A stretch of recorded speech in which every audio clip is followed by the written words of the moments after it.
অবশেষে বিয়ে করলেন ৮৪ বছর বয়সী পাবনার সুজানগর উপজেলা আওয়ামী লীগ নেতা আব্দুল মজিদ মন্টু ওরফে মন্টু দাদা। শুক্রবার নিজ বাড়ি সুজানগর পৌরসভার ভবানীপুর থেকে ২৫ জন বরযাত্রী নিয়ে কনের বাড়ি ঈশ্বরদী উপজেলার শাহপুর গ্রামে যান তিনি। কনে ৪৮ বছর বয়সী রুশনা খাতুনের সঙ্গে ৭৫,০০০ টাকা দেনমোহরে বিয়ে সম্পন্ন করেন বর মন্টু দাদা। সুজানগর পৌর মেয়র ও উপজেলা আওয়ামী লীগের সাধারণ সম্পাদক আব্দুল ওয়াহাব জানান, সুজানগরে সর্বপ্রথম যে ২-৩ জন ব্যক্তি আওয়ামী লীগকে প্রতিষ্ঠিত করেছেন তার মধ্যে আব্দুল মজিদ মন্টু অন্যতম। বর্তমানে আব্দুল মজিদ মন্টু সুজানগর উপজেলা আওয়ামী লীগের সাধারণ সদস্য।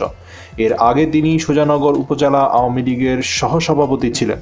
এদিকে মন্টু দাদার বিয়ের খবর ছড়িয়ে পড়লে দলমত নির্বিশেষে সব মানুষের মধ্যে আনন্দের বন্যা বইতে থাকে। সুজানগর বাজারের ব্যবসায়ীরা তাদের ব্যবসা প্রতিষ্ঠান ছেড়ে রাস্তার পাশে দাঁড়িয়ে বর ও কনেকে স্বাগত জানান।